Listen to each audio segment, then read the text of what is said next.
guest analyst today is none other than one of our favorite persons, Gbolahan Olojede. Thank you so much, Gbolahan, for being a part of the show this morning. Yeah, thanks for having me. Thank you. Yes. Thank you for joining us. Gbolahan is a public affairs analyst. And Gbolahan, my first question to you today is, how would you assess the current state of Nigeria's electoral system? Well, we're so far away from where we ought to be. But we have also come so far. We've made certain progress, but we still have a long journey ahead of us. I remember the early elections when this republic was born in 1999. Those early elections were horrendous. They were very horrible. But over the period, we have introduced a lot of new things, and the electoral process has improved from what it used to be. But we are still not quite where we ought to be. There are issues around the electoral laws that we need to amend and make it more suitable to us. There are still issues around security, vote buying, so many other issues that are still on the table. Even the internal democracy within the parties are horrendous as they are right now.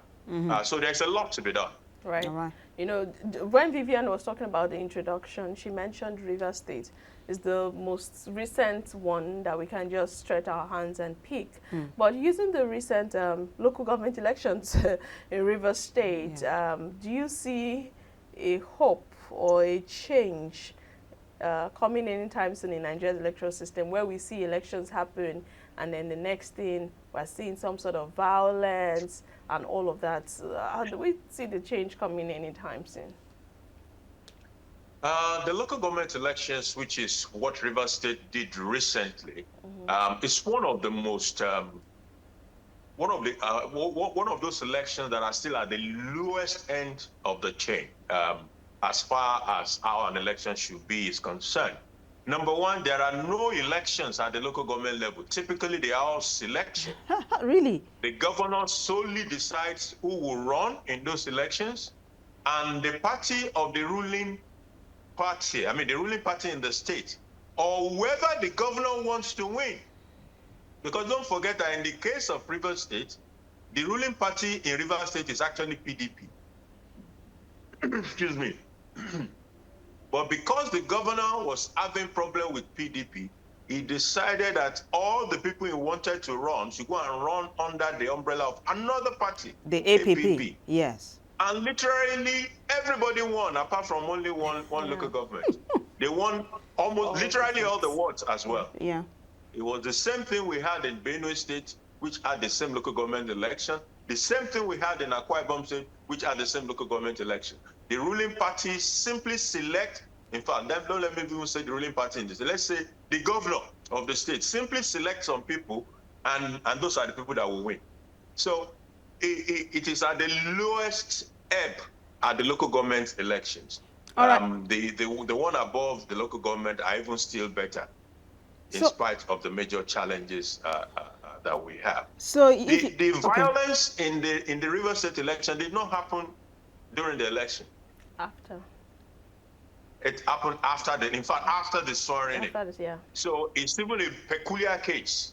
The River State is a peculiar case. He had nothing to even do with the election, the violence, All right, so if you say what we have at the lowest tier of government, which is the local government, if you say what we have is selection and not election, what major reforms then do you think are needed to ensure free and fair elections, both at the federal, state, and local government, levels of governance? Sorry, can you recap that question? I missed part of it. So I'm saying earlier on, you said selection is what happens at the local government and not election. And that's very disturbing, right? Correct. So my question to you now is, what major reforms are needed to ensure free and fair elections at the federal, state, and local government levels? Well, at the local government level, which is the worst, that's where I'm going to start from. The state electoral commissions, because those local government elections are conducted by the state electoral commissions. We need reform at the level of the state electoral commission. There have been even arguments that rather than allow this state electoral commission to run those elections, we should allow INEC, which is the federal one, the one at the center, to run local government elections, because it is an established fact that INEC does better election than any of the state electoral commissions that we have in the country, who don't do it. Really, they don't do election. What they do, like I said, is basically selection. So we need to look at how to strengthen the state electoral commission, make them a bit more independent than what we currently have. And that may be part of the legal reform. On the legal reform side of things, let's look at the laws, setting up those electoral commissions, and see how we can make those laws stronger. The other part is that we need to also encourage people to participate more in the local government elections. A lot of people don't go out to vote on local government elections. They don't even know who these local government people are, and they don't care. So an awareness that makes them want to participate at the local government elections is part of what we also need to drive, to encourage, to ensure that more people participate in those elections. If you take a sample of 10 people, 10 voters, in any state in Nigeria, you will be lucky to have 2 people who participate in local government elections out of those 10 voters. So it has to change. Right. Then people are worried more about insecurity issues at local government elections. So we also need to improve the security security environment associated with the local government elections. Right. I don't believe that making INEC to come and run local government elections is going to be a sustainable solution. Right. We need to understand, and thank you for that explanation, but this is even beyond the local government election. We're looking at the whole electoral process as a whole. And you mentioned something about apathy, voter apathy. It's a major concern for us. A lot of people don't even go out to the polls. You cited some reasons. I'm holding on to the security concerns. Now, let's talk about the Electoral Act of 2022. When it came into the fore, we all thought that, okay, maybe we'll see some adjustments and changes here and there. But I'd like to ask you, in what ways do you think the Electoral Act of 2022 has improved the electoral process, and how can these also help to address the issue of voter apathy in Nigeria? Okay, that law brought a few things on the table, or helped us to think in certain directions. For example, technology had a role to play post that law. We saw how the issue of voters, is a verification now, or validation at the polling booth was made electronic. Now, that in itself is transformational. And anybody who voted in the 2023 election and got accredited at the polling booth will attest to the fact that those machines worked.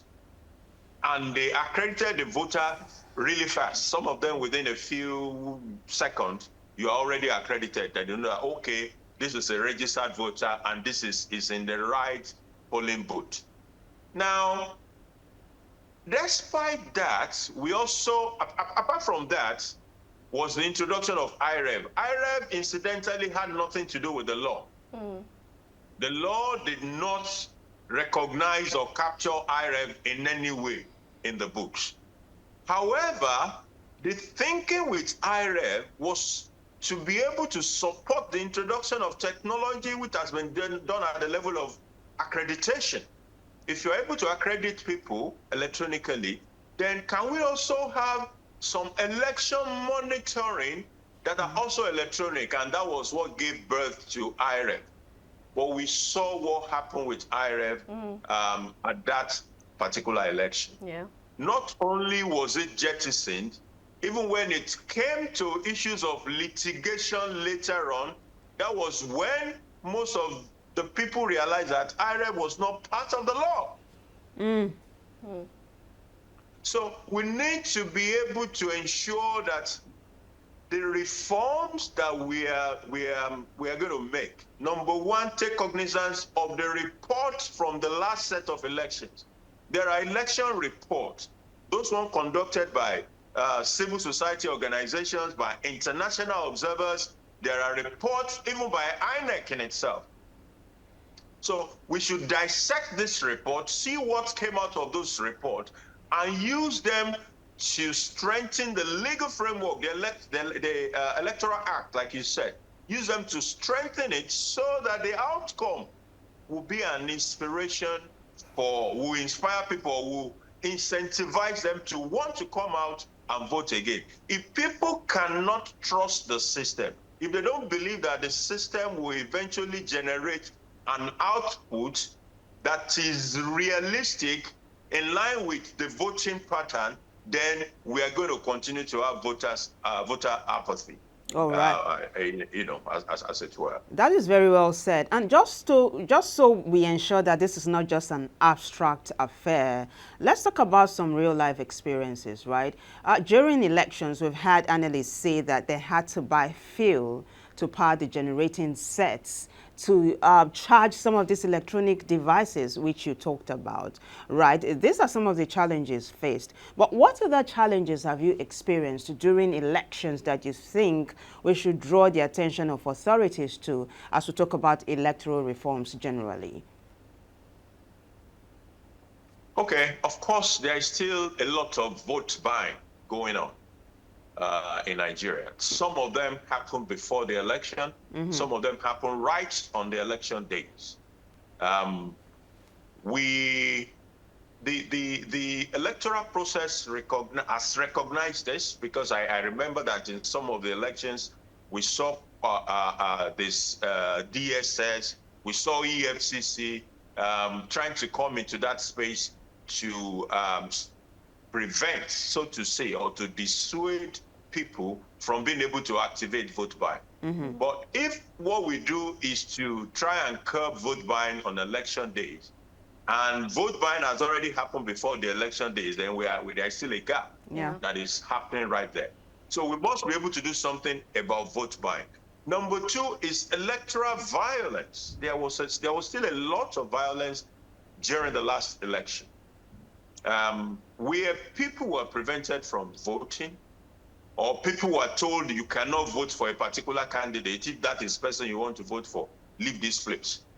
And it was literally impossible, even for the security agent. Don't forget that the policemen that are meant to be at the polling booth were not supposed to carry arms. Yeah. So the question you ask yourself is, if you were a policeman, though you were there to provide security, but the law says you cannot carry arms in that polling booth. Yeah. If there is violence, what do you do as a policeman? How do you protect the people? How do you even protect yourself? Not to talk of the people. So there are still challenges around how to even manage issues of violence. But as long as people think there might be violence, or that they might be attacked, or they might be prevented from voting, it will also still contribute to voter apathy, which is a critical issue around our electoral process. Right. You know, you've said so much on this, and just before you go in 30 seconds, a lot of people have lost hope in the whole electoral process, and they don't even see themselves doing this again. What's that one encouragement you give to Nigerians to stir them up a bit in terms of voting and electioneering in Nigeria in 30 seconds? My word to Nigerians is that they should not get tired. Those countries that we envy, they did not get there overnight. I was shocked reading from the Library of Congress in the US to find out that delegates were being bribed about 100 years ago in American elections. So it is not everything and anything we are seeing today have happened in those mature democracies. If they had given up, they would not be where they are today. So the challenge is for us to continue to reform and improve the process we have. 250 years of elections in America, and how many years now? In 25 years in Nigeria are not the same. Right. So we should keep at it. Yeah. Thank you so much, Gbolahan Olojede. It's been a delight, having this conversation with you. Thank you for sharing your thoughts and your time with us. We appreciate. Thanks for having me.